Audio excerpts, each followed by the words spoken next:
Thank you. Welcome to the January 26, 2023 special called meeting of the McMinnville Water and Light Commission. We're here to discuss our strategic priorities, goals, and objectives. This is meeting 2 in our strategic planning process. And with that, I would like to call the meeting to order and hand it off to BDS. Thank you very much for being here. Can I do a roll call just real quick? Oh, yes, please do. Thank you. Mayor Dropkin? Here. Commissioner Tankersley is Here. walking in the room. Hello. With apologies, I'm sorry, it somehow escaped from my calendar. Commissioner Gormley will hopefully be joining us soon. And Commissioner Christensen? Here. And Commissioner Tate? Here. Okay, well, great. Thank you so much. Good afternoon. My name is MW&L. We're from BDS Planning and Urban Design. Good to see you again. Thank you. Let's see this get going. There we go. All right. So as a reminder, we've been engaging with you and the staff in this process for a couple months now. And today we are presenting the first kind of review for you of draft goals and objectives. My name is MW&L. I'm the project director. I'm also a partner at BDS Planning, a firm out of Seattle. And good to see everyone again. My name is Jacqueline Robinette. As a reminder, here as organizational development lead for the firm and project manager for the strategic plan. So before we get to the draft that's in front of you, and we'll also have it on the screen, we wanted to just remind you of the things that we've done and kind of processed to date in terms of where we are in this process. So you follow along on the screen here. So we are in a strategic planning process. We differentiate that from a work plan process in that strategic planning is what do you want to put disproportionate interest and investment in over the life of the plan. So in this case, over the next 5 years as an organization, where do you want to put disproportionate focus? Versus the work plan is the things that you're doing kind of every year and making sure that the organization is running. So we really differentiate that. As a process, we look at strategic planning in 3 different phases. The first phase, we engage with you in terms of an assessment. We had a conversation with you around a situational assessment. We had some one-on-one interviews with you all and with the staff as well that helped inform that assessment. We did a survey as well, and you saw the results of that. And that really came together in the 4 strategic planning priorities, the strategic priorities that are reflected here today. Since then, we've been engaging at work group levels with staff in this next phase, which is the where do we want to go phase. It's the planning phase. And through that, really starting to articulate some draft goals and objectives that we will review today for kind of your approval. The next phase is the implementation phase, which we'll continue to be working with staff to really get down into the details of how we are going to accomplish those objectives and what are the timelines and the mechanisms to do so. Who's responsible and how do we know that success is being achieved? And so that is not in front of you today. That is the next step. And then sometime in March, coming back together for a final presentation for your approval of the plan. So that's kind of where we've been, where we are, and where we're going. Any questions based on that? Okay. So, and we're here today in this goals and objectives meeting right here in this red box. To further build some context, just to remind folks, when we talk about the components of the strategic plan, we really start with these foundational components, which are your vision or your mission, your guiding principles, and what is your intended impact. And this is part of what we did as part of the assessment process. And so, in short, the what, the why, and the who the organization is. So your mission, as established right now on your website and through your documents, is to provide our customers sustainable, high-quality services that enhance the vitality of McMinnville. You have a series of guiding principles, which are community resiliency, people, fiscal responsibility, safety, and environmental impact. And you have an intended outcome, which is really at the core. What is the organization trying to accomplish, and what are the problems that you're trying to solve? So as we take a look at the final product, we'll circle back to these statements to make sure that the final product is really getting us closer to that mission, really making sure that these guiding principles are reflected and they're the right ones. There's not kind of new ones or more or different emphasis of new guiding principles. And really that will help inform the final strategic planning process. So Yeah. I have a question. Yep. Going back to the list. Yep. One sentence, what we mean by community? Yeah. So there is a definition. We don't have it here in front of us around. I can have it in less than a moment. Okay, But there's definitions in each of these. okay, perfect. Okay, Yeah. and these are existing. Those are existing ones. So I right? should have memorized. them. Yeah, that's okay. So for It's actually on your page, right? for brevity, oh, you're good. Oh, For brevity, we have these. I didn't read ahead. No, yeah, no, that I should have noted that. So we value our customers and partnerships, recognizing our primary duty is to the people we serve. We strive to provide service beyond our customers' expectations. So that's the statement around community engagement statement. So, Thank you. so we will at the end kind of circle back to these statements and these terms and see if they're still applicable. So last time we focused on determining an exercise around what are strategic priorities in terms of what are these areas of focus for detailed work in this plan. And not necessarily everything that the organization is doing, but really to start building out that framework for the planning process. And through the conversation, we came to 4, which is organizational focus, strategic relationships, resources and infrastructure, and emergency preparedness.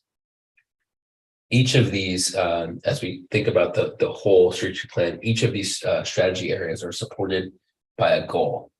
And a goal is a concise statement that prioritizes a future condition, an intended outcome or achievement as you are responding to your critically identified issues. It's not a statement as to where you are right now. It's in 5 years, we want to be here. And so it's a future statement. Each goal is supported by objectives. So if you have identified a goal, what are the things that you need to strategic decisions or strategic steps that you need to take to achieve or get closer to that goal? So a set of elements that describe what steps are needed to reach each goal.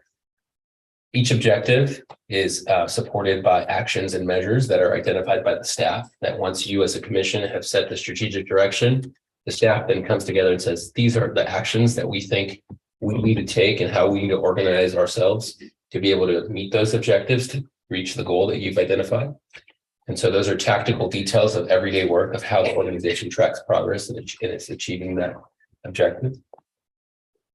And so altogether, that becomes your strategic plan in terms of what we're thinking about today. And there are nuances within each of that we'll discuss as we go through it. But today, we really want to focus your attention on goals and objectives to hopefully have a conversation with you to affirm what's in front of you here, to provide additional feedback, and if there are gaps or other things that you want to focus, to understand that as you are approving these, there are going to be important financial decisions that need to be made to achieve these things that you're saying are priorities and or trade-offs that you need to identify, understanding that you're operating in a limited resource environment.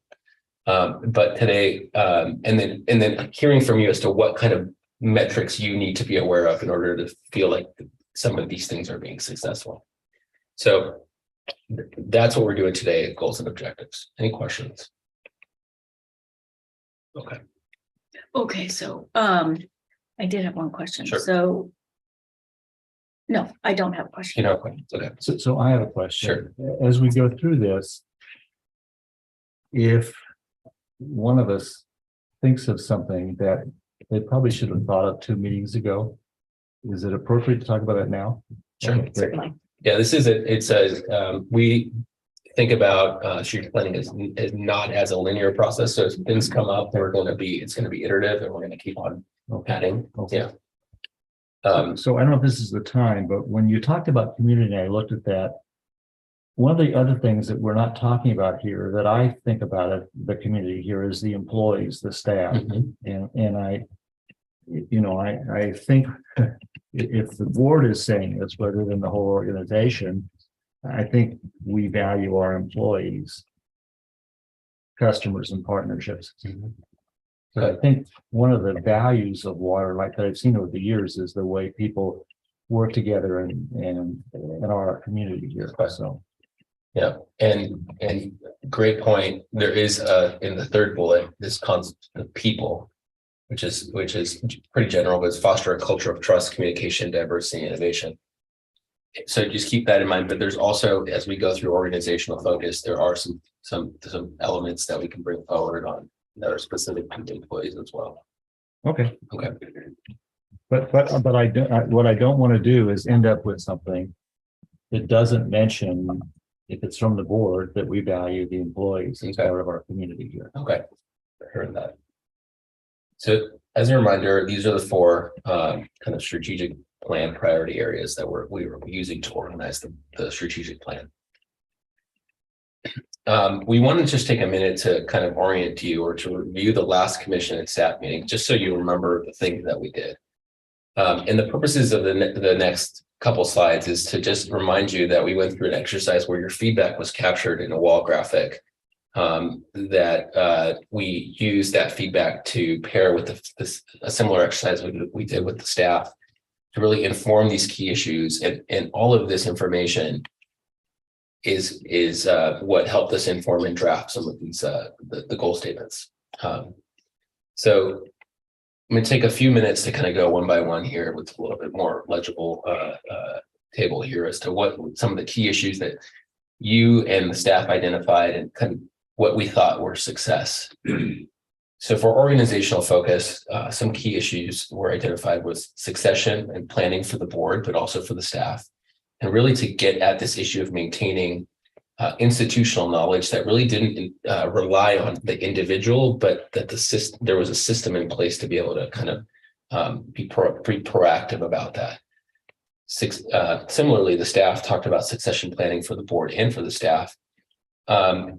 There's a value that you have as an organization around this kind of sustaining a long-term vision. That's a proactive vision of the work that you need to do. And so a key issue was to kind of maintain that. Talked a lot about staff growth, about clarity around roles and responsibilities of the commission and the staff, and how the staff is interacting with the commission. Talking about this idea of maintaining a focus on the utility, and that staff and other partners really had a basic understanding or level of education of what the utility is doing. We'll see that reflected in some of the objectives a little bit later. And then we talked about this term of diversification or diversity of staff, of the staff and the teams, and then diversity of the recruitment pool. We want to, in a second, have a conversation to really understand what, and the commission also said that diversity was a priority, to understand kind of how are you defining that as success here in a second. So we'll go here in the next couple slides. Well, before we do that, on this succession planning for board, on the success metric, you have clear structure for recruitment retention.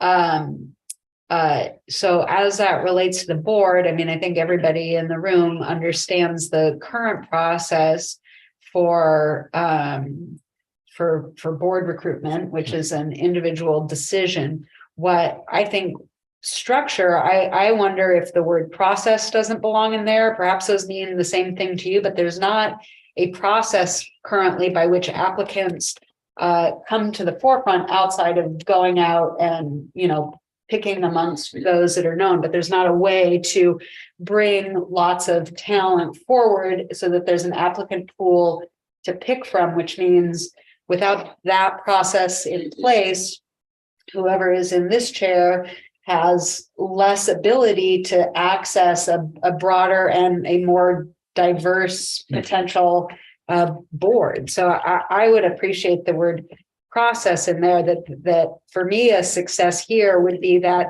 there is a clear either advertising, Transparent.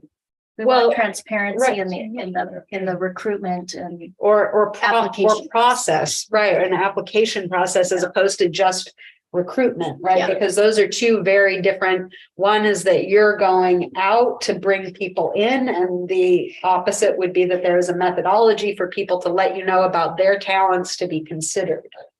the other thing I would add is that we focused in this slide on staff and teams being a diversified. I think that would be true of the board as well. Okay.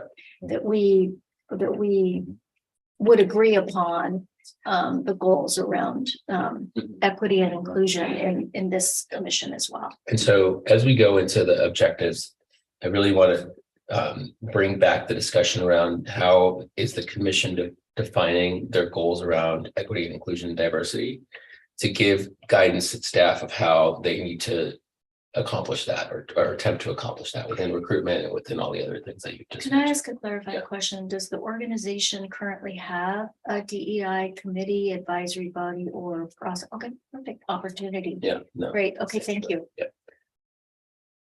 The next one was around stakeholder relationships. And I think as we read through this, you'll see that clarity of the role with the city, between the city and the utility is constant in terms of the commission and the staff, but also understanding kind of more regular meetings between this commission and the city council as part of that. Talking about city and utility charter interpretation potentially, and then looking kind of beyond the city. There are other external communication needs with other partners, both in other kind of customers, major stakeholders, but other county and other state and regional partners as well, especially within economic development relationships. The staff talking about, again, stakeholders understanding, having a baseline understanding of what the utility does. Talking about this expectation of water and light as a funding mechanism, kind of sometimes a burden of emergency management roles and responsibilities versus what is the city doing or other partners doing, what the utility is expected to do in this conversation around resource allocation. So some measures of success here was elevating visibility and role in the community and understanding in the community of what the utility is doing, improved active relationship with the city, being a desired and valued partner and connected, trusted expert. There's an idea that often things that perhaps should involve the utility in conversation don't involve the utility in conversation. So what steps do we need to take over the next 5 years to close that gap in relationships and understanding? From a customer's perspective, kind of understanding how customers are satisfied or sustained in having this idea of sustained community respect. And then again, mutual respect and understanding with the city. So I just want to note that 2 weeks ago, the city went through goal setting and priorities annual process. And while we don't have a concluded document out of that yet, improved relationship with water and light was also specifically called out. And there was a similar conversation where like, well, but investing in stakeholder relationships is important. And then we talked about, but specifying this as a need, it needs to be called out, and it was. So I just want this body to know that. Well, I'm sorry, I was just gonna ask, is there a opportunity to share strategic planning between the city and water and light to see where everybody's goals and focuses are at some point down the road? Yeah, go ahead. Well, You want to talk? Okay, so we actually at the meeting in February, commission meeting, we'll have a contract amendment with BDS to actually do some of that between the commission and the council. Oh, great. Excellent, Great. excellent. Great. That's fantastic. Good. So I've actually already talked to Jeff about that. And I think we're both on board. Great. So in terms of this priority area, there's an obvious focus on the city, but we also understand that there are other relationships that need to be fostered and expanded with customers, with other partner organizations, mutual aid organizations that, especially in times of emergencies, county, state, other power contract, et cetera. Resources and infrastructure was another area. And there were some key issues around kind of, and this is challenges of how the system is going to continue to grow, regulatory pressures that are coming onto water and light that are beyond its control and how it needs to be proactive to maintain that, issues of ongoing proactive strategies for maintenance, supply chain issues, operations and expansion. There's an ongoing facilities plan that is kind of in some ways waiting for the priorities of this plan to be determined so that it can move forward, and then funding for future capital projects. And so success here is, an understanding that there are a lot of plans that that already exist, capital improvement plans, electric and water systems plans that have prioritized projects. And there just needs to be the step in terms of saying, okay, we're going to kind of almost synthesize, review, and then complete and move forward on some of those, understanding that there's trade-offs and cost implications on all of this.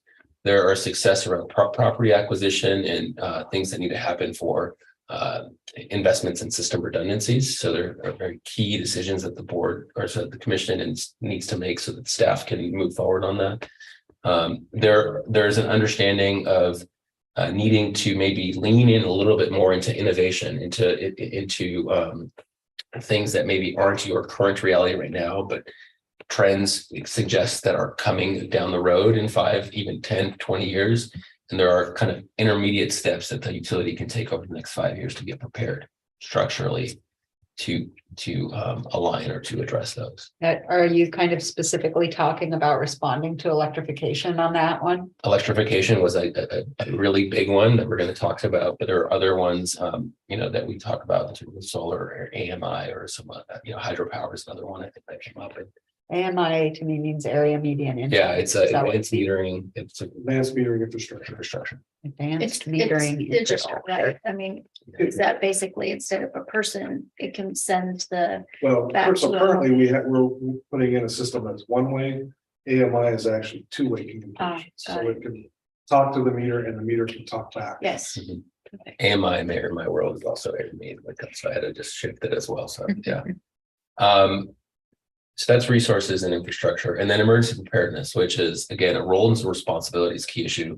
When is the utility a leader? When is it a convener? When is it a follower? So understanding and having the confidence in knowing that in those contacts, and then the execution and training around emergency planning, kind of success would be that clarity of role, strong partner relationships, understanding of where the gaps are, strengths and weaknesses. Adequate plans and infrastructure. We're going to talk a little bit about kind of hardening the structures in terms of making sure that they're which ones are most susceptible to damage if there is a big emergency.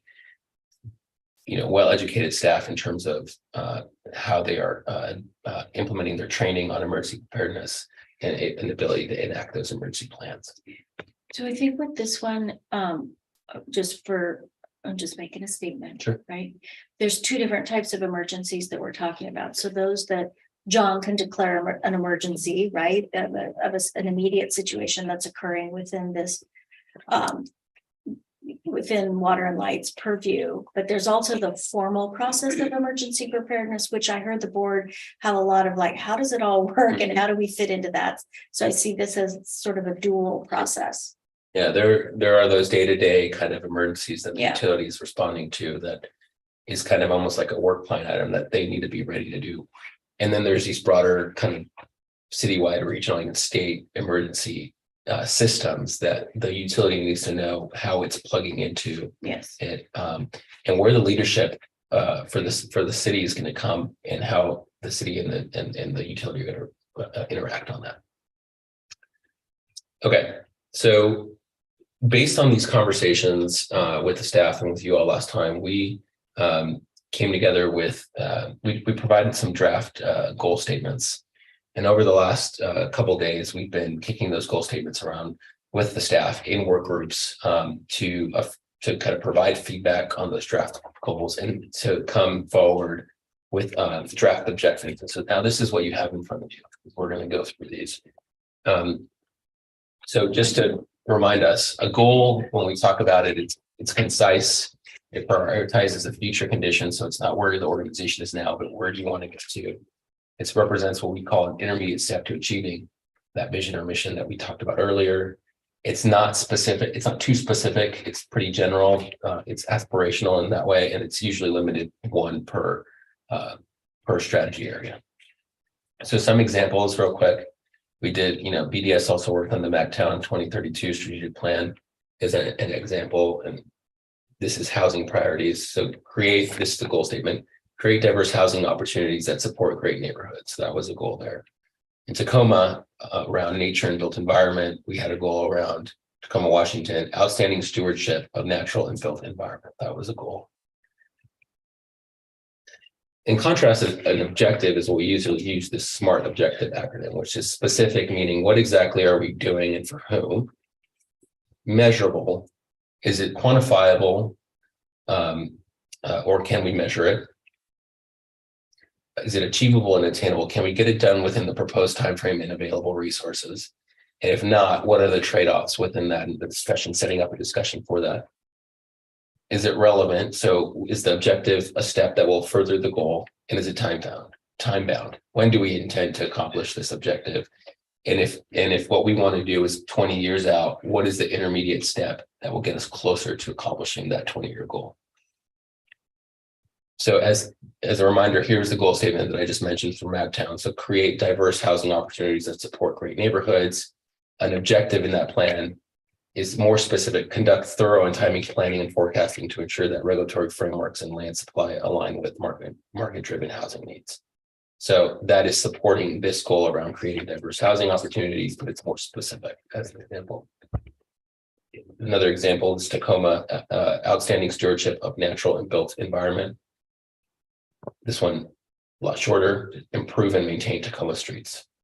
So it's getting the city closer to this outstanding stewardship of what they're calling built environment, which they consider their sidewalks and other things. Right? So when we met with the staff over the last 2 days, we asked them these 2 questions. Is this the correct goal in describing the future state of each priority area? And are these adequate?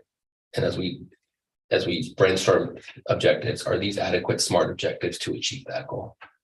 We want to ask you to the commission the same 2 questions as we go through this, but we want to add a third one, which is what information does the commission need to track success in each priority area? Meaning, if you set the strategy and you as the commission are involved at the strategy level, what kind of information do you need to make sure that you feel like you would be able to track that success in each priority area? And this won't be the only opportunity we have for this last piece, but this will help us start to think through and give direction to the staff as they develop the actions and measures. Folks have any questions on the questions? Okay. So does this, no, I'm right. I'm How ahead of specific, you. how specific do you want to be on that the new question? I think if you have a level of specificity, it would be helpful. But if so it really depends on what the feedback is. I mean, I think this is the opportunity to be able to say, in order for me to think that we are, for example, building like the first one, a successful succession plan, I need to see this, or I need to feel like this would be a measure of success of moving it So, I forward. mean, I'm thinking about, I just looked at diversity of staff when you said that, and I think about, you want to have, I mean, I think there are lots of things that go into diverse staff, Yeah. rather than more than just the obvious ones. So the question is, I think we need, rather than list what we want, the stats we want, I think we'd want to first understand, what's possible for us. And then that would also be sort of how are we filling those categories. But then also, what's available for us? I mean, what's the workforce, the people who we would recruit from? And I mean, there are positions we recruit nationally for, but there are other positions that we don't. I mean, we're not going to hire an office staff person in a national search. I don't think that's just not reasonable for them or for us. So what's the data? What's the workforce availability? Yeah. But I mean, But I think what you're trying to do is what's available. But I think the bigger question is, what do we want to see? Exactly. So then the staff has the opportunity to say, okay, if this is what the commission wants to see, what are the tools that we have available to us to measure that goal? So I would think a diverse pool of qualified and local applicants. We don't know what currently exists. We don't want to use what currently exists. We're standing 5 years from now. We're saying, how did we make a change on our pie chart? How did we make a change on the number of applicants from a variety of different, right? So I think we can't determine what the tools are at this point? Those are that gets down to the granular That's what detail. the staff- Is that? what Yeah, you're but I saying? want to take you on this one specifically, I want to take you a step further. So you're on the right track. Diverse, the word diversity or diverse can mean a whole lot of things. And so it's worth spending a few minutes of conversation with you all. When you think diversity in this organization, what does that mean to you? How are you as a commission defining diversity in terms of where you want to go, to your point? Because diversity can mean a diversity of experience, it can mean race, ethnicity, and gender, it can mean sexual orientation, it can mean a whole bunch of different things. And there are a lot of things, depending on how you're defining diversity, that then the staff would do to try to meet those objectives and goals. So why don't we start there, and then we can kind of go through these. Before we start there, can I ask a quick question about the goal? Sure. It says stable organization. Does that imply that we're not currently stable? If this is, in 5 years from now, this is what we want to achieve? It doesn't necessarily imply you're currently unstable or unstable. It just means that that's, as you're saying, right, as you're looking 5 years ahead, you are still a stable organization, you know. Good. Nothing about the goals inherently imply anything about your current state. Okay, They are meant to describe the 5-year future state. So in some ways, your future state is going to describe something that's radically different than where we are today. In other ways, it is vitally important that the organization focus on maintaining its stability, in using this example of, you know, in 5 years, it's important this is a stable organization. And that may or may, I think that's pretty true today. But it's less about where you are today and more about where you want to make sure you are 5 years from now. I just think the rest of the sentence, active, well-informed, connected board and staff, that's bold, right? That's a lofty goal, and stable organization gives me pause because I'm like, well, what are they saying? That's just me. Okay. We can move on from there. That's good I feedback. like the diversity conversation, so we can go there. Okay. I mean, to me, diversity means any number of those metrics.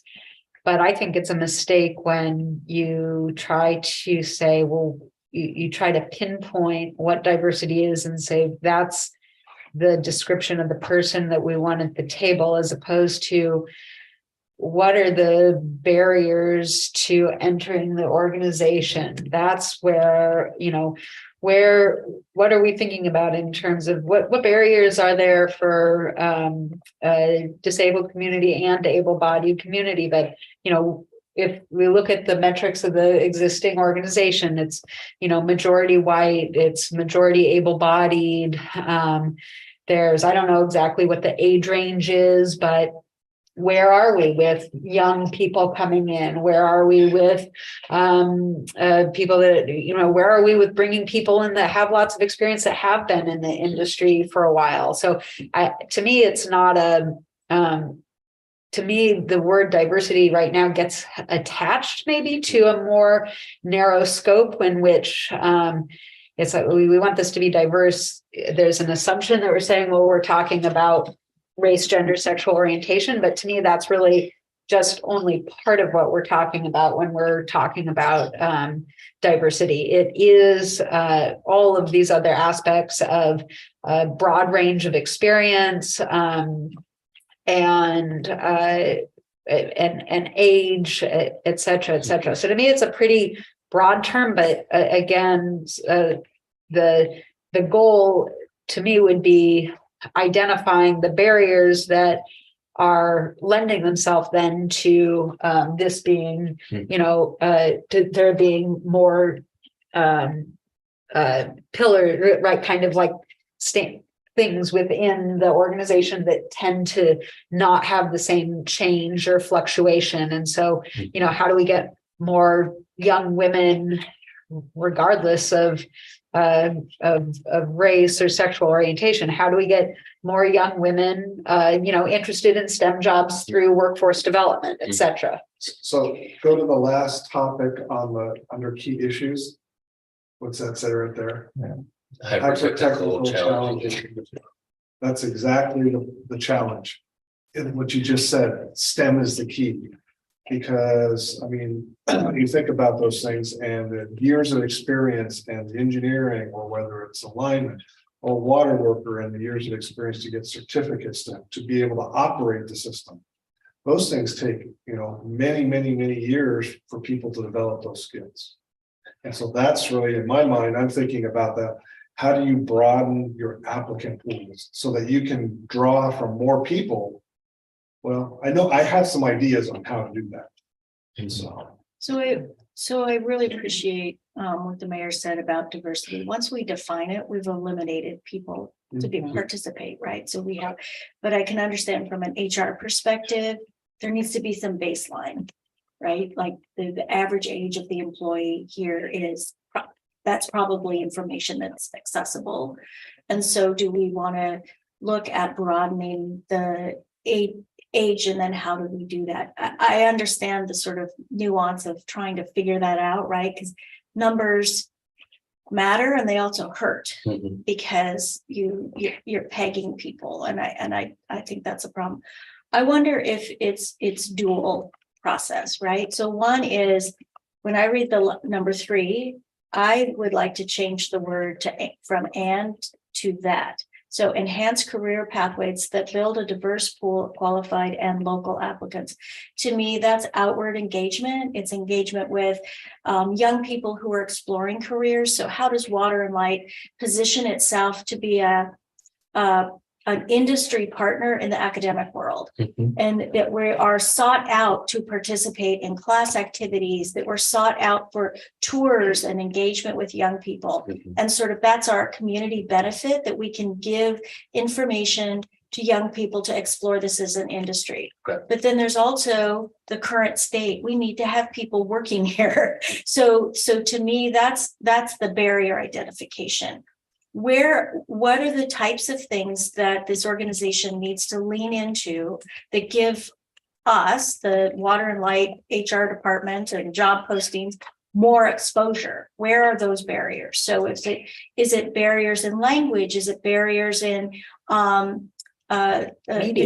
impaired or able-bodied or stay-at-home dads? Is it, people who are returning to the workforce? So what are the types of places that Water and Light can go to seek a more diverse pool? It doesn't say we're going to hire applicants. It says the diversity of the pool. So that to me is what we measure. Okay. We don't measure the number of people that we successfully hire, because let's assume, my assumption is, which we know what that leads to, is that if you open up the opportunity for Water and Light to promote the job opportunities, you will have a more diverse pool of candidates. And that's what that statement is. It doesn't say employees, it says applicants. So that's what we're measuring. But and I'm also hearing, so thank you, that's good feedback. And Jacqueline's taking notes here as well, as we go through to capture feedback. I'm also hearing a request that I don't want to lose, which is this last question here. What information does the commission need to track success in each priority area? And what I've heard from the two of you is more data and information. And so I just want to make sure that I'm hearing that right in terms of both what the existing mix of employees are and what the existing mix or future mix of applicants are as well, and kind of matching and mixing and matching to understand where the obstacles are, where maybe we're wanting to expand, or maybe we have oversampling, or whatever. So is that what you guys are saying, or is there a different request around data? I think understanding current state's important, and I believe that we get that information, if I'm not mistaken. we just do that. Yeah, we get sort of an overview of the current state of the team here. But I think what we don't have is sort of that mix around the applicant pool and a lean in on how do we get into more diverse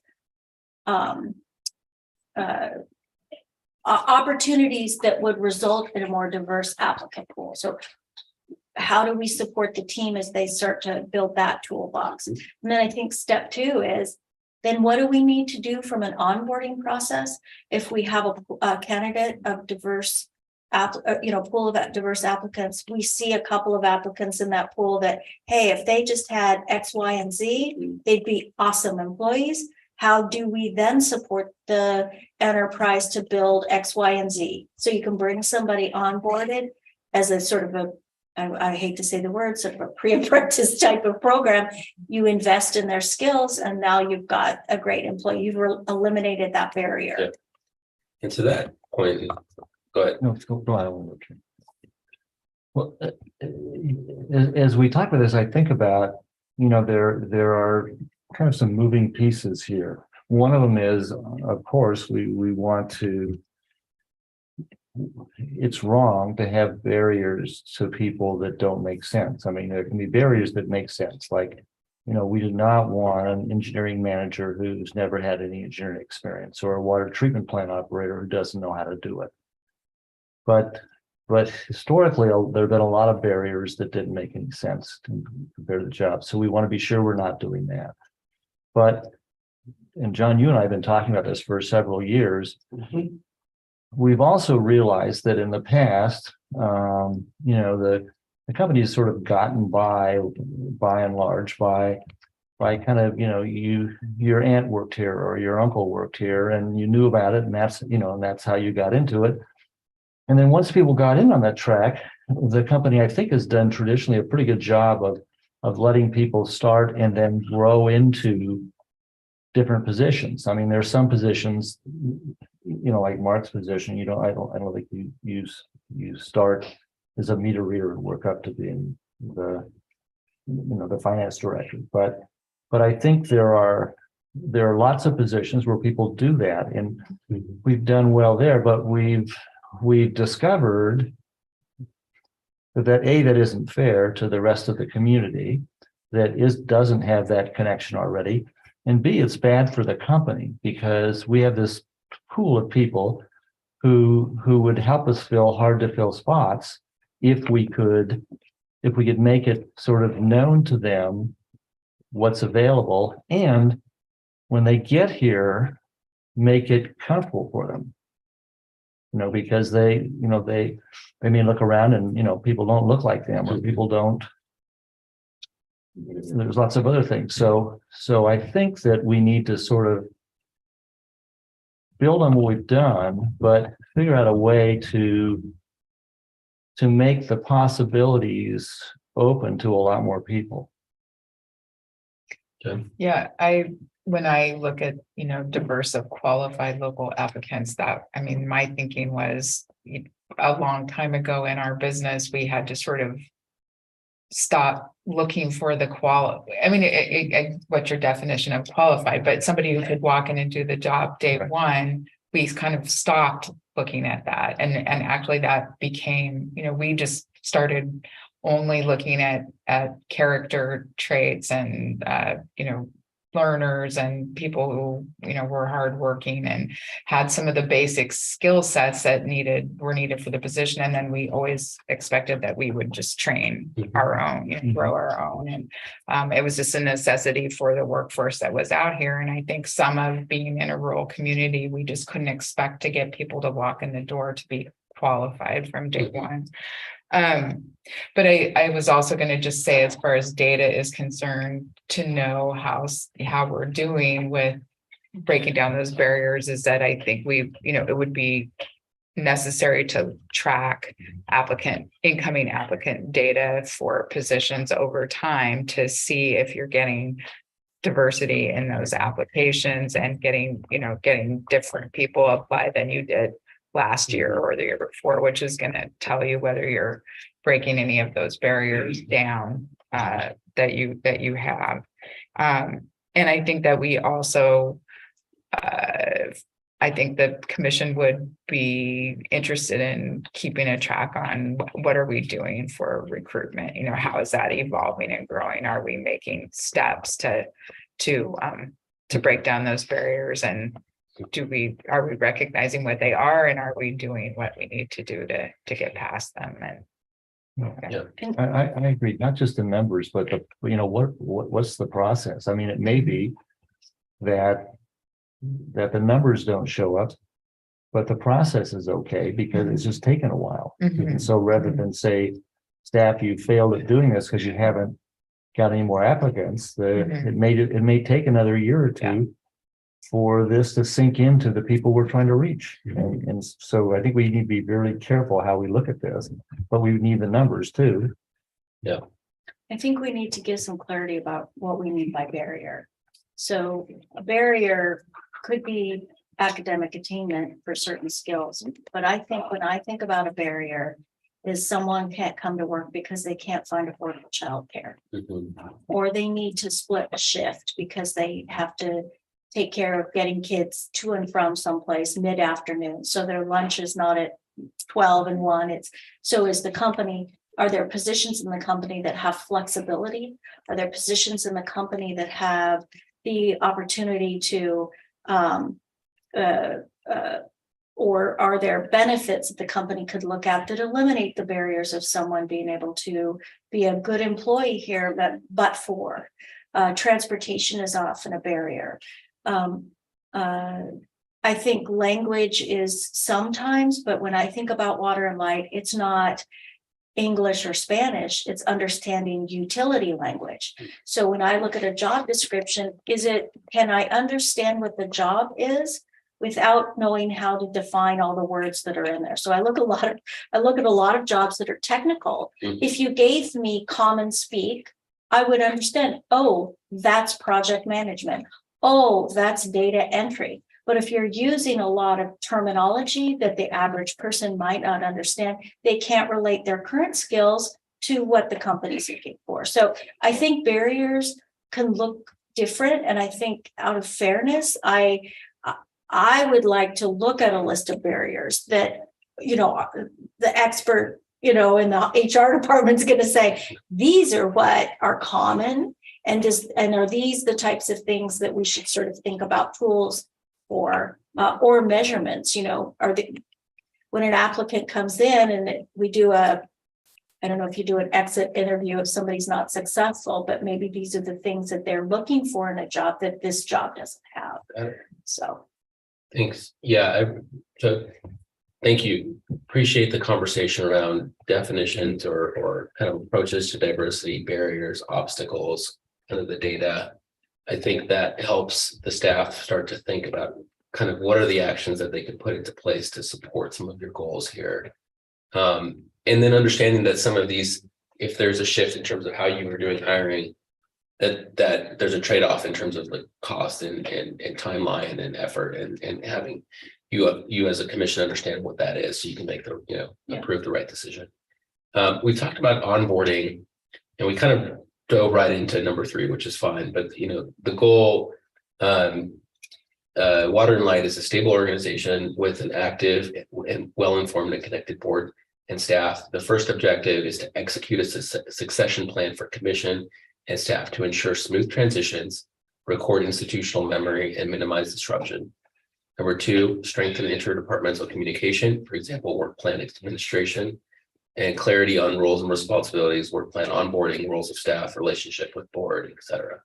That one's still a little bit broad. And then this one around enhancing career pathways. So onboarding came up,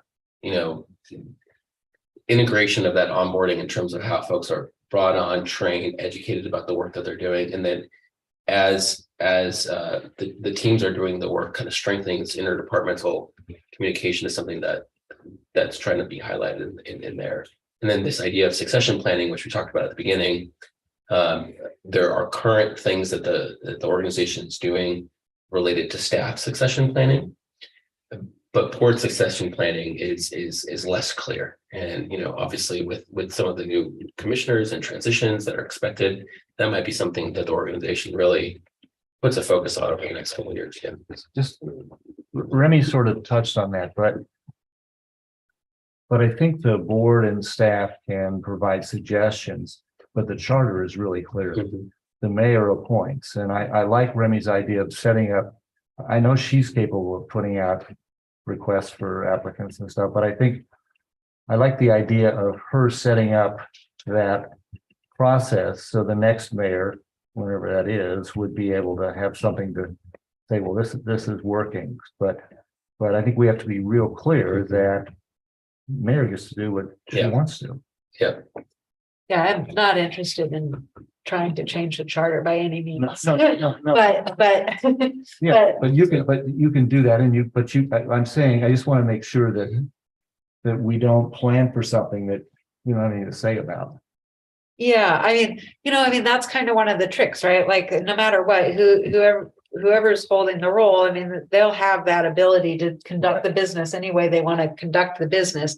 But creating that really stable framework so that there's something that's easy to step into, that you can say, oh, great, now when this happens, this is a process I can follow, I can adapt or adopt into my own. Yeah, so if you, the next time there's an opening, were to put out your idea of, having applicants, and you may choose someone who wasn't an applicant, but Right. having applicants, but also to talk about sort of what you're looking for. And again, you're not bound by that. The next mayor certainly wouldn't be, but if you've done that thoughtfully and it's worked, then, then we're not relying on the current mayor talking to Ed, because he had so many years of how he did it. Yeah, exactly. That's what we've, on one of the committees that I chair, that's what we've recently done when we start our search, because we have positions where we would like specific things to be filled with an area of expertise, but it's not a demand, it's not in the guiding documents. So when we do that, when we put out for applicants who say, at this point, we're specifically looking for somebody with legal experience or financial experience or utility experience, whatever HR experience. or HR, whatever those things are, but that you can kind of fill in the focal point, but the process is in place. The other thing I wanted to build off a little what you were saying earlier, you said, the reader meter may not be the finance director. I think that there's something to look at there too, though, about that continued internal development, so that the person that starts as the meter reader can have that goal of becoming the finance director. My CPA used to be the server at the restaurant I went to, who started doing the books in the back room, and now she's a CPA, right? Yeah. So I like that ability to build and remove the ceiling. So it seems to me, when we're saying there's three things that we're tracking when we're saying succession plan, there is a predictable, transparent process that's dictated by the charter that we're not interested in changing in terms of the mayor appointing. Then there is this kind of smooth onboarding process that's hopefully established, so that as people are coming in, they're able to kind of understand the work that's happening and ramping up. And then there is still this kind of, how do we record outgoing members so that we're sustaining the years of work that they've done, not sustaining, we're recording the years of work that they've done in some way that it's not lost, so that once somebody leaves, it's like, what happened that one time, that there's some way of kind of having a process around that. And so I think that's what we're talking when we say succession planning. Those are the three things. Maybe succession plan is not the right word, but hoping to achieve those things in this objective. A succession strategy. Succession strategy. Or facilitation or something. So a part of this is the institutional memory. It falls to our attorney. So a lot of things that come up recently, something came up, and we all looked to the attorney, who's like, wait, that happened before my time. I'm not throwing anybody under the bus here, but I'm saying that from a commission standpoint, that's key, that we understand, okay, we need to take a pause. We need to give the attorney some time to take a look at this. And we need to sort of know when we need to stop the conversation, allow more information to come before us, as opposed to sort of guessing it. So I think there's a legal component in that. While that's not a commission member, it's an important linchpin to a lot of our discussions. So somehow that fits in there. Okay. I'm going to move us along here because we're only on the first we're one. on the first one. That's okay. The other ones are super simple. Stakeholder relationship is the next one. Water and Light's connected to its surrounding community, local and regional partners, and effectively communicates timely and accurate information to its customers. The first one is to partner with the city to develop this partnership framework that focuses on clear roles and responsibilities. The second one is around developing educational materials and collateral for partners that describes the role of the utility. Excuse me, can we go back to Yeah. number one? Sure. I don't think the partnership the framework just has to do with roles and responsibilities. I think it also has to do with helping each other out where we can, Okay, which is what, partnership is, yeah. and historically, that's been a lot of the relationship between the city and Water and Light, frankly. Okay. So I, Develop educational materials. And wait, so is this? Do I need to talk about it some more, or did I make my point? No, you made. Okay, great, okay. Oh, I was. Hold on, please make it again. I was revising in something else. Okay, so. Okay, that in objective number one, it's not just focusing on the roles and responsibilities, but also focusing on how we can help each other, how we can act in a mutually beneficial way. Building partnerships, being partners, Yeah, being good partners. Being good partners. not just, here's what your role is, but a mindset that we're here to help each other. Roles, responsibilities, and opportunities. Opportunities for strengthened Or partnership. just focus on clear roles, Just responsibilities, and opportunities for partners, opportunities. yeah, I mean, I think that could come back in any number of ways. Again, not just general opportunities, but opportunities to work together in a way that's best for the citizens of McMinnville. That's what I mean.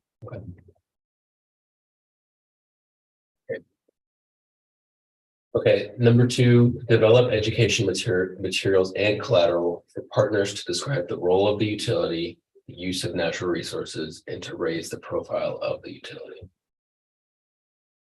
Number three, increase and improve customer communication. There was a thought there. I think we limit the. I'm Okay. gonna run through them and then we. Yep.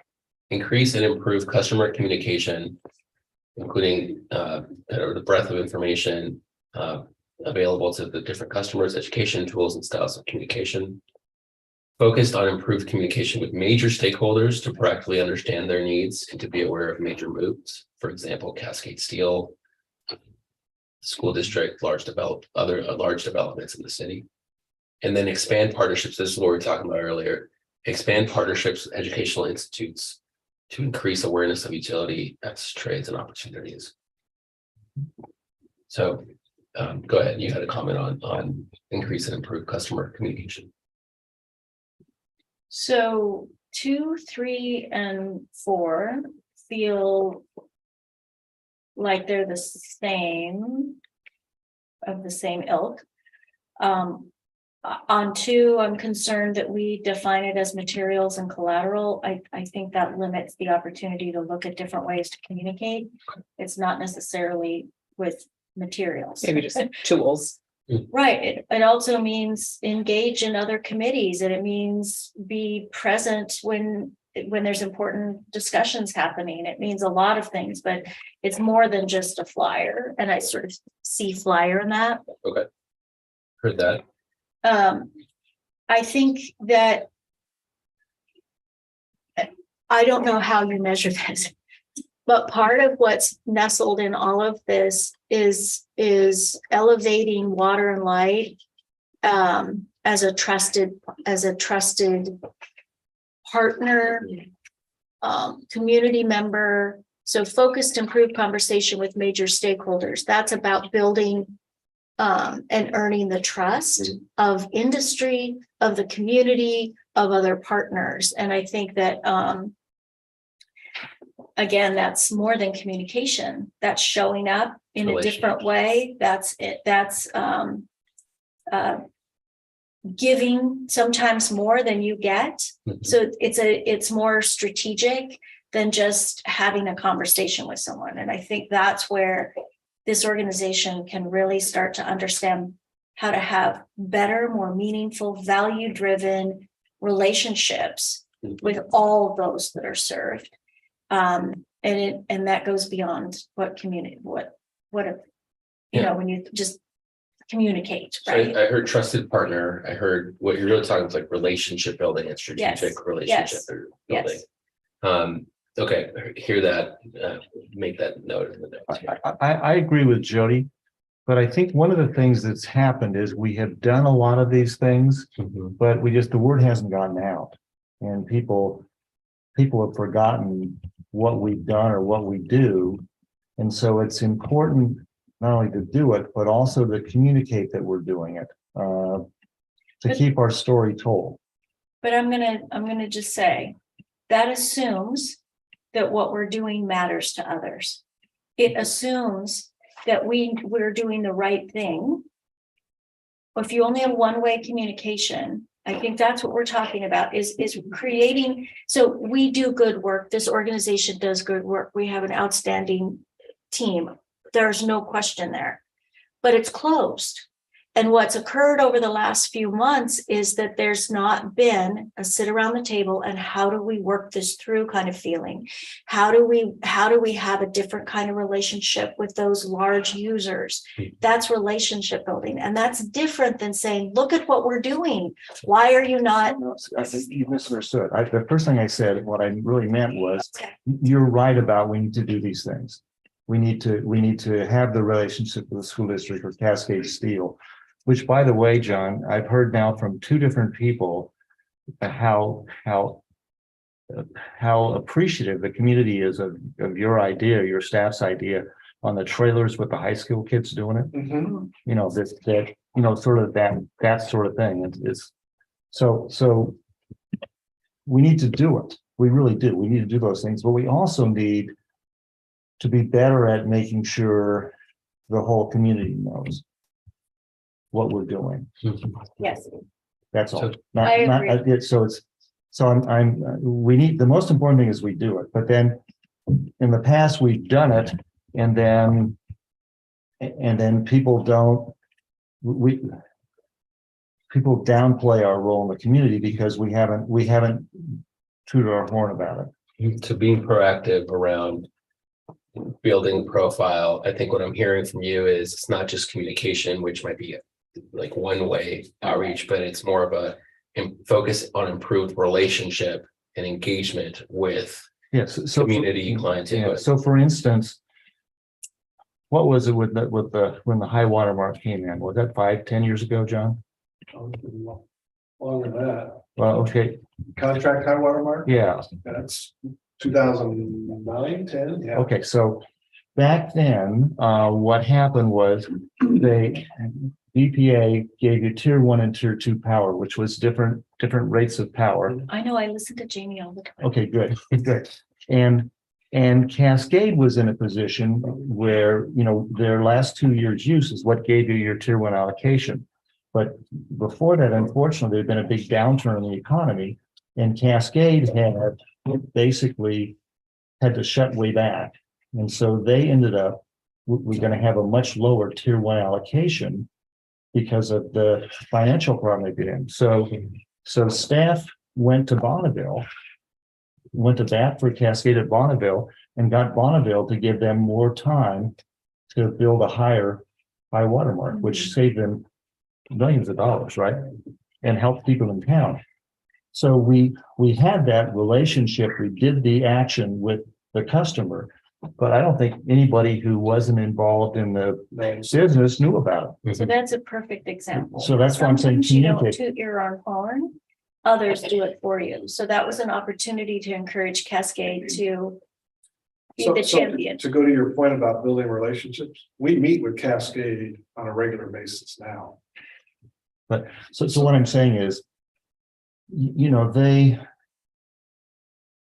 need to get that word out a little bit, even if it's only in the economic development part of the community.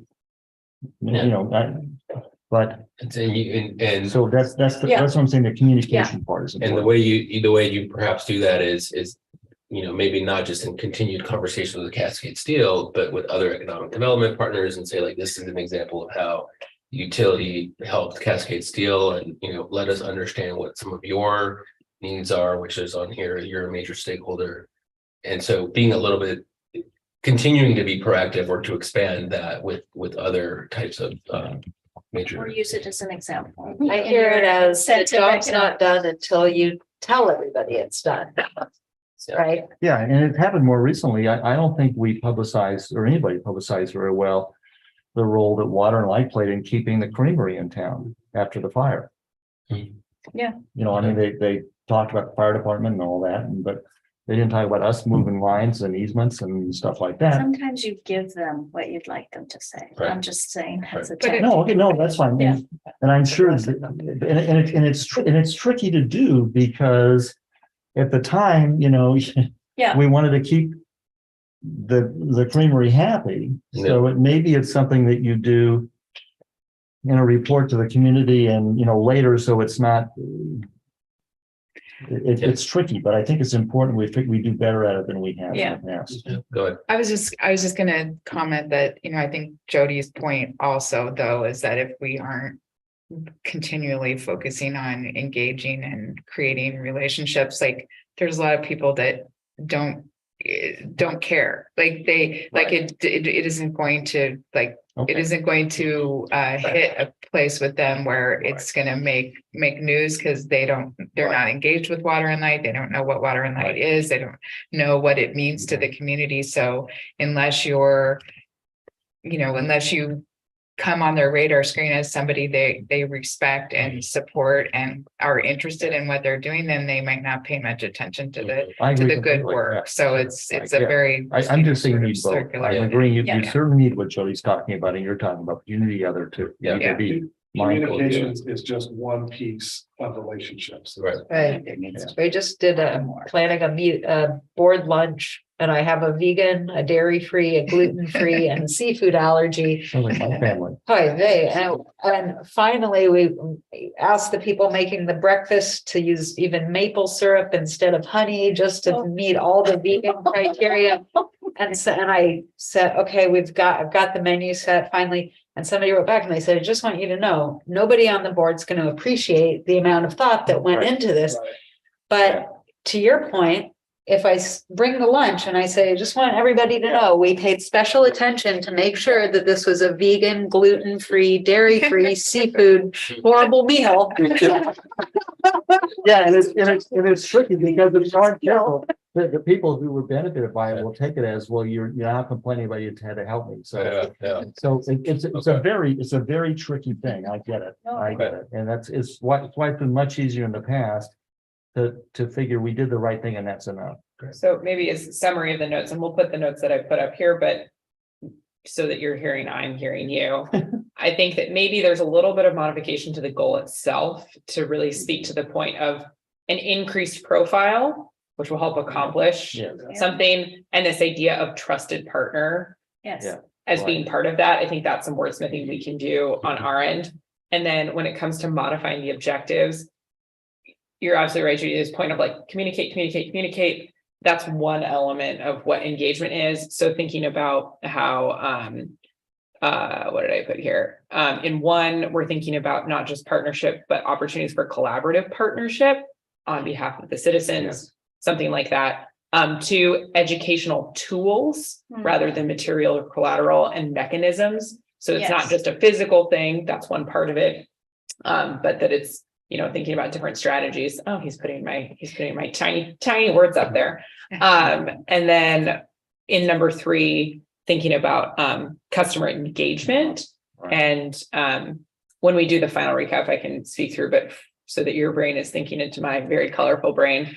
I'm tracking things in different colors, acknowledging that different things that are coming into a conversation are speaking to different parts of the plan. So in this example of customer engagement, that lighter green part next to it is a point that when we work with staff on what are the actions, the tactics, a more specific thing that's sort of below, you know, the frantically kicking legs under the water, a communication plan as an element of the objective of engagement. And you might also think about it as a community and a community engagement plan. Sort of nestled into that. And then I would, this is really important when you talk about how to communicate, that you continue to embed diversity, equity, and inclusion through that, because you might unintentionally create barriers.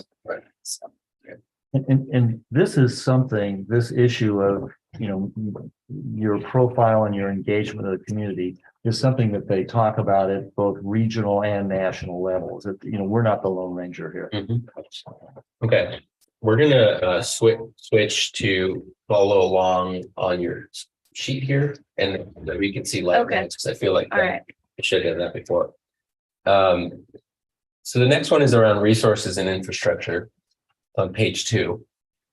Okay. Water and Light has a clear strategy for system maintenance and a proactive plan to grow infrastructure and steward natural resources to meet the needs of the water and electric system is the goal. We have objectives around developing an integrated resource plan that is responsive to the needs of the community, including forecasting load growth due to electrification and future mandates. Talked about continue and expand long-term planning for material acquisition and infrastructure maintenance. So that's to preserve and to maintain the existing system. Complete existing infrastructure priorities from the water systems plans, the electric system plan, et cetera, and work toward property acquisition and securing easement for future regional water system. Develop a mechanism for utility innovation review that can track new technologies, understand increased regulatory requirements, and make recommendations to the general manager. Some examples there. And then complete and align the facility plan. So 5 objectives to meet this goal. Folks have comments. I don't have any comments. Oh. I think it reflects what Yeah. I think the board is looking for. I agree. Great. Moving. No. Wow. Great, That thanks. was easy. There, any comments? We move on. Okay. Don't ask the question twice. Yeah, really. Okay, emergency preparedness. This one is very simple goal. It's at the bottom of page 2. Water and Light understands its role and is prepared to respond to emergencies. That's the goal. And objectives is develop roles and responsibilities matrix with detailed agency and individual roles with cities, county, state agency, and other mutual aid partners. Improve and expand the emergency response plan, including the COOP, which is the continuity of operations plan, and other plans, including the development of ongoing training schedule for employees and other preparedness strategies. Complete system hardening analysis to understand which assets are most susceptible to damage and other safety or security threats, and then improve customer communication technology and tools to be used during an emergency. So, yeah, are you gonna ask? Let's what- go. Go ahead. Go ahead. Well, I think the key to this, and I'm talking about emergencies outside of John's office, right? Like when he can declare an emergency or the team is addressing the immediate, is that this is only going to work if we engage the county in the process. It's basically by definition a military structure when a state of emergency occurs, and this entity nor the city can do anything without the engagement of the county. The county is going to be the one that declares the emergency, not Water and Light, not the city. So how is this body engaged with the emergency management system at the county? That's going to be number 1 in the role definition. So I don't believe, I'm making another assumption, we know what that means, that there isn't a current plug-in to the emergency system to the county on an ongoing, like it's maybe on someone's phone to call, but Well, I'm checking with the staff here. nope. So there once was a monthly meeting. They don't have those monthly meetings anymore. They started up a quarterly meeting that we did attend in December. And then we are also plugged into their PIO group. Okay, so their information officer. The public We do information. have relationships, most of us with the head. PIO with the county. There's a group that the county formed for PIOs. I think the city's involved in that probably, and Okay, so is it, I guess, clarity. We're involved with Brian and Brian Yeah, right, yeah. Yeah, Brian, yeah. So. We know him pretty well. Perfect. Okay, well, that helps. But what I will say is, I'm not sure the county gets it yet. And the reason I say that is last summer, wildfire plans, PSPS, everybody know PSPS is a utility term, public power, public safety power shutoff. And they didn't include us. So, That would be a problem. That's a problem. So, but that was for PG, not for us. But we were getting calls from our customers because PG was overreaching into our service territory. I want to weigh in here because I think, and then we'll go here, Mayor. I think it's clear that the specific work with the county.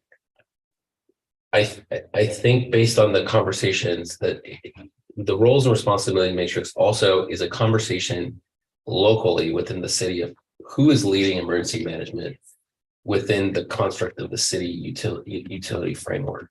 When you say the city's going to respond to emergency management, it seems like sometimes that means water and light's going to do it depending on what it is. And so what does that look like? And so that is a piece of the roles and responsibilities piece too, Mayor. I think that makes a lot of sense. Well, I think we have to ask ourselves what the definition of emergency is.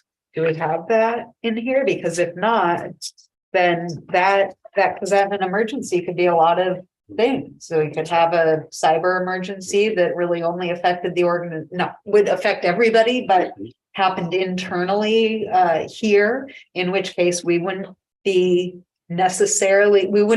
looking to the county to tell the organization what to do, not that there wouldn't be effects out into the county.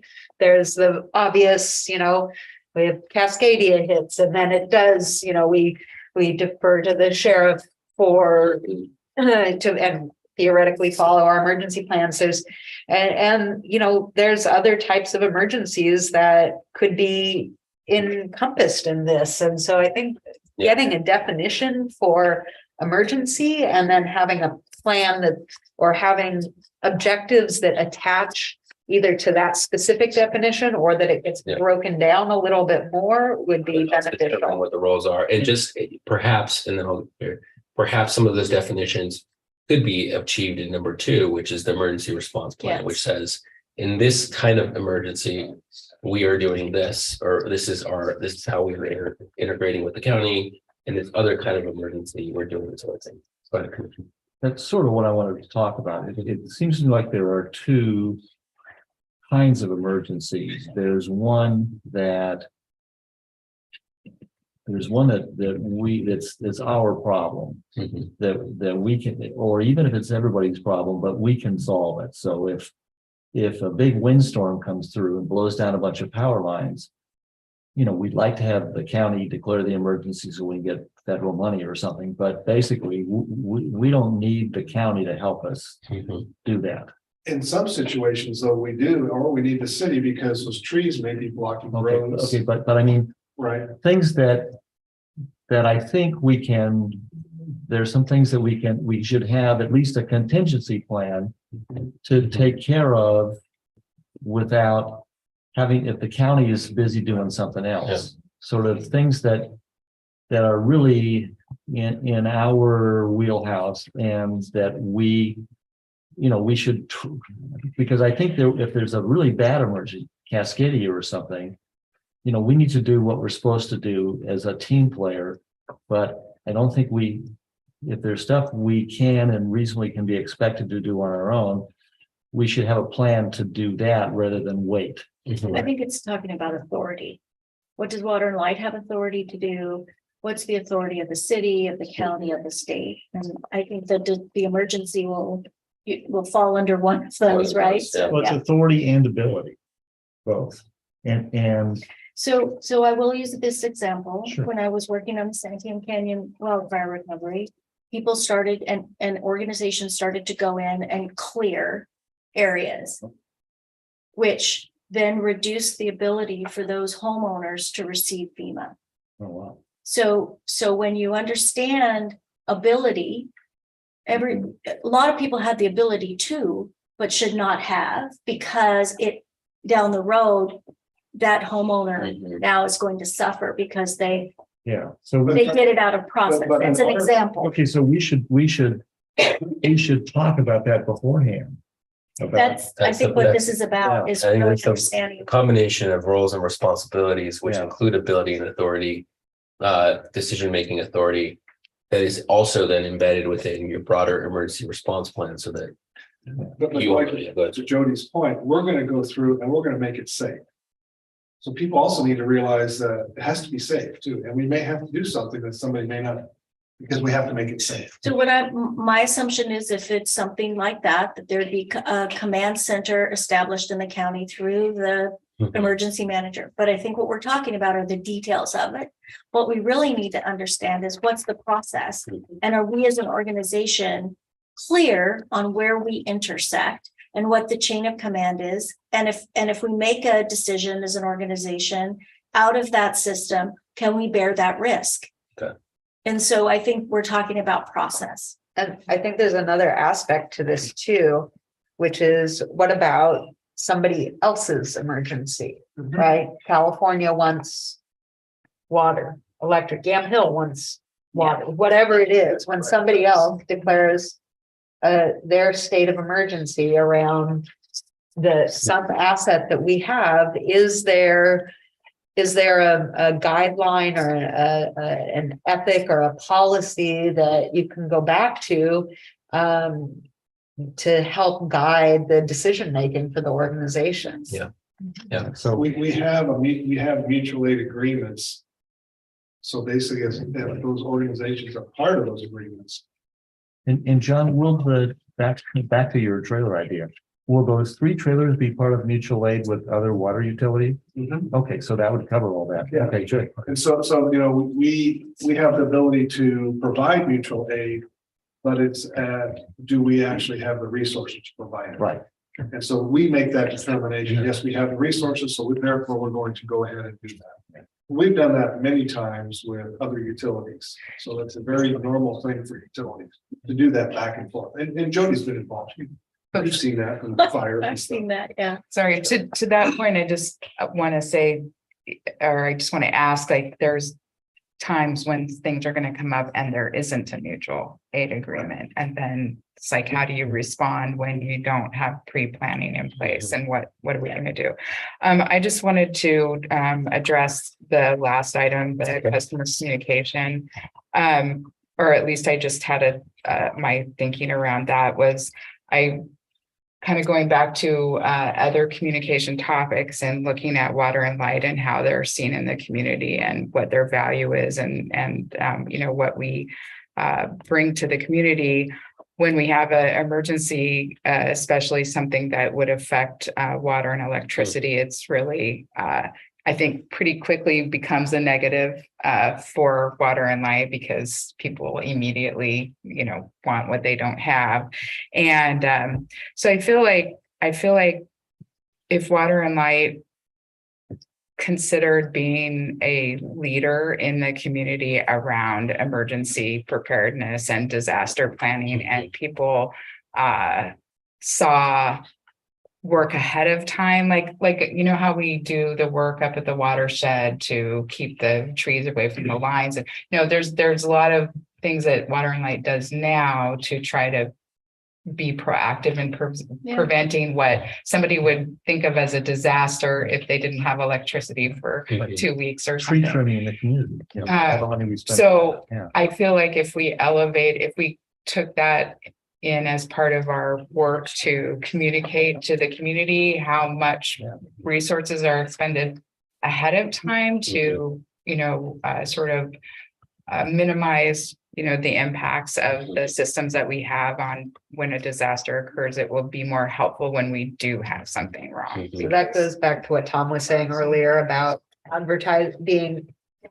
just being a leader, but exemplifying these leadership roles. It's the communication. We always need to close the loop whenever you say we do this action. And then we need to say, so this is the result of it. So if I'm going to not speak, probably put 2 and 2 together, but we trim trees so that when trees fall, we have a average of a 3-hour response time or a 1-hour response time, because we've maintained the system. For example, right? So that the reader or the person who's experiencing that message can say, I remember something like that. Yeah. That's great. Keep trimming those trees. So it feels like it's technology, it's other tools, it's some of the education programs, proactive education programs, and Well, here, the Yes. most recent one is the fuel station. Right. Right. Why did we do that? And then we're looking at other things. How do we harden our system? We talked about it in earlier, but no one even talked about that. Well, we actually are going through right now and looking at every one of our transmission structures, not water transmission, electric transmission, and saying, we need to identify these and reduce the risk for potential outages at these locations. We need to do all that in Twitter feed. Hardest thing. I thought we got banned from Twitter. Oh, that was. Yeah. somebody No, else, that's- wasn't it? Yeah. Okay. So that completes going through all the objectives, so about 17 objectives there in the plan. That's That feels like a lot. maybe, but as we kind of go into the next step, and we understand what the actions are to support some of these, what always happens is that these objectives can keep on kind of condensing, because it's like, oh, we can accomplish the same thing with this kind of one action, right? And so that's what's next. Overall, we started to talk about what are the things that you need kind of to know as a commission to understand what success is. And we started a lot in the organizational focus and really didn't talk about it here. Right. So we have a few minutes, maybe if there are things at the top of your head, if you think of how am I as a commissioner going to judge success of the strategic plan as you've seen the objectives that we have in here.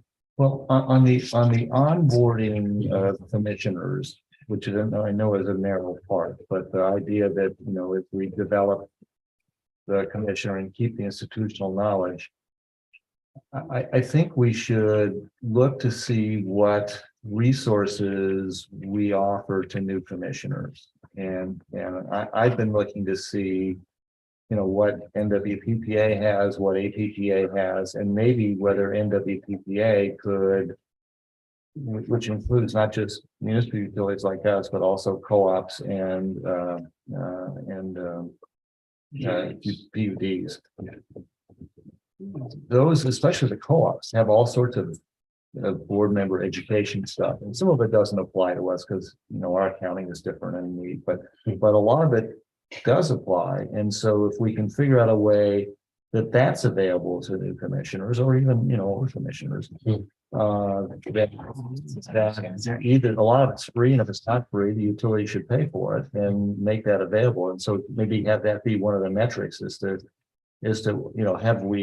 do we have a source of education? And the advantage of that is a lot of this stuff is online. You don't have to go to a conference in Reno or something. You can just Send me to a conference in Reno. But I was in our ECA, National Electric Co-op Association, they actually have what they call a director certification program. Yeah, so the question is, can we use that? And I don't really, I'm going to find out from NWP. Yeah, I'm not sure because we are different enough. Co-ops have credits and their financing is completely different. Yeah, but they wouldn't have to. I mean, I wouldn't expect our commissioners to get that certification, but they probably have classes on electricity 101 and NWPPA has that. Yeah. Okay. So but just all of those kind of things, and I don't think we do a very good job as a board letting new board members know what's available there. So I think we should work on. So send an email out about there's a PPC has done what they call fuel, which is the directors. I think Kathy's. Have you been going to those? Yeah. So where they actually kind of go through some of the topics of what's going on in the utility north, and it's focused on the Northwest. So which is really what we want. Yeah, and maybe every quarter we could put out a sheet for the whole board as to what's coming up and what's still going on. I think that'd be really good. But I think to your point, and I think it is. I think the idea of having some sort of a onboarding sort of self-education process for a commissioner to go through is an excellent idea. And, you know, we did that with, but I think you also look at that with your personnel, you know, when you bring people in. I mean, we really work to get to a place where people in the first few weeks that they were, you know, come on as a new employee, that they went, you know, we sort of had a self-education system that they went through to try to get people up to speed and comfortable. Yeah. So with how things work and where things are as quickly as possible, because the faster somebody's, you know, feels like they're a valuable part of the team and contributing, the more you get out of them. And I think it's the same with the commission and the same with So it. overall, understanding the training opportunities, So, educational opportunities. For new employees, we do work plans. Yeah. So I basically, don't we want to do start, that. what's that? I don't want to do that. Oh, come on now. Yeah. But I mean, but we Really could do interesting to something look at. similar that has a Yeah. list of things that you. Okay. Yeah. This pay, the only thing I would say is tactical and technical, right? So understanding what is a utility, how does it run, what are those the Yeah. pieces? But tactically, we as a board have our commission, we have a relationship with the city through a charter. It would be good to walk through new members or those considering Yeah. being on the board so they understand that relationship. We need to figure out that first, right? We've got to get clear on that.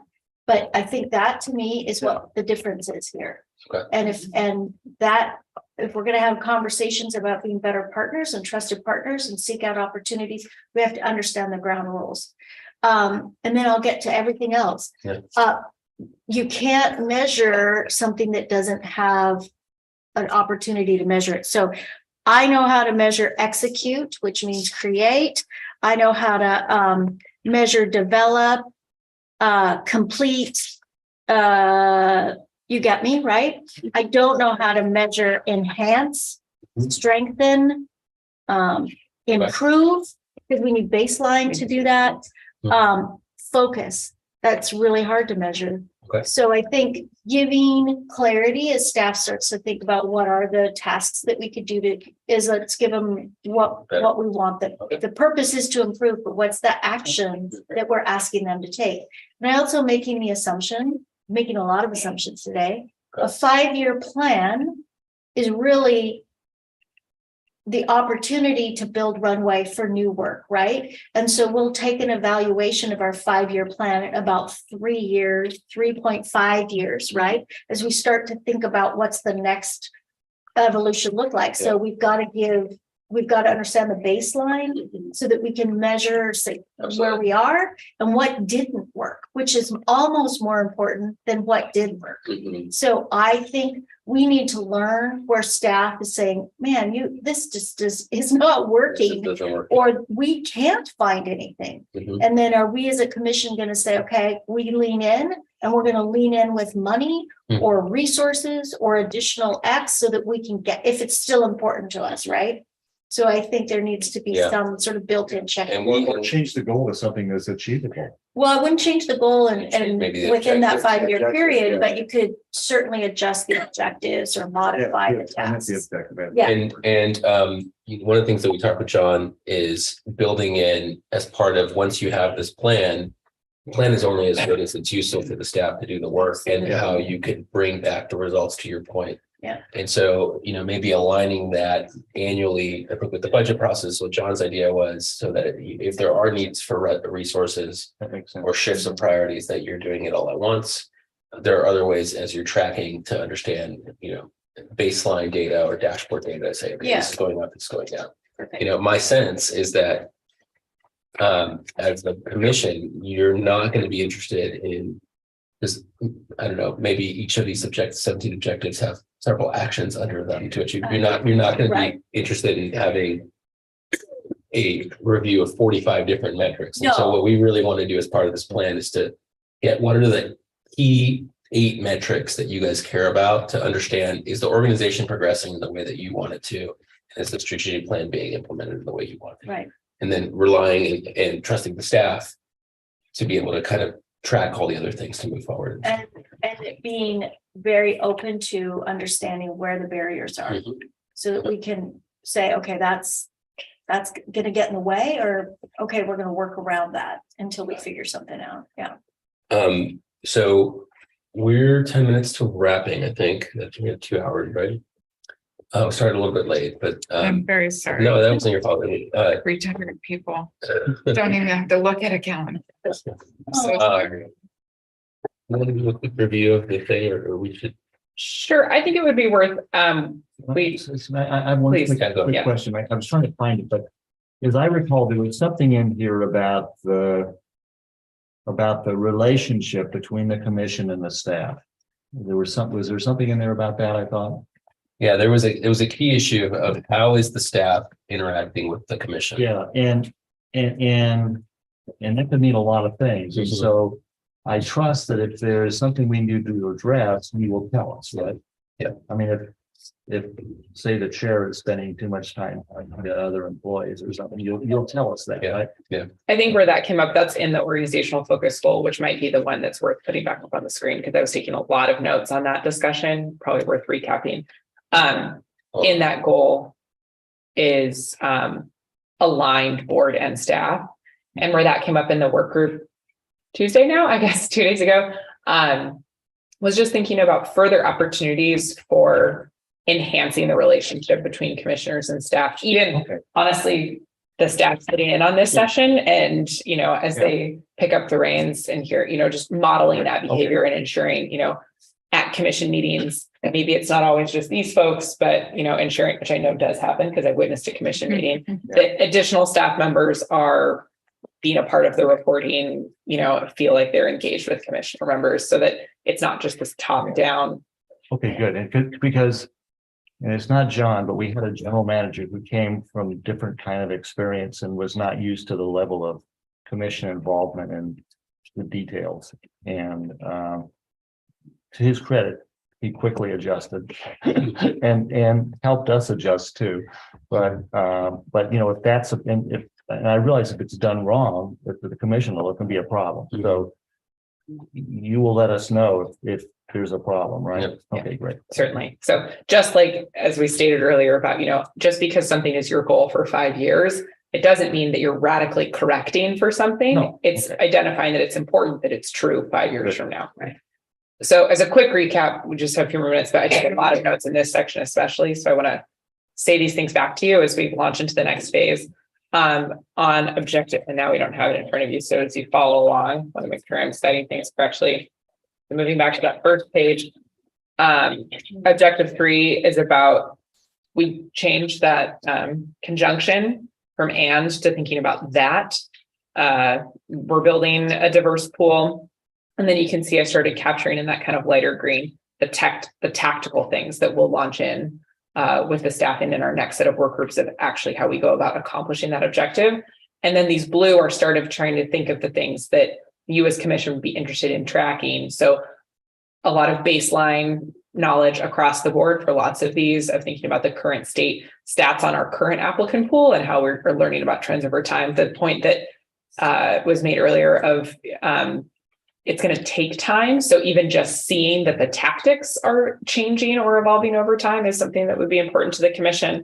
And then thinking a little bit more of taking one step back of not just succession planning, but the full comprehensive succession strategy for that objective, that first objective.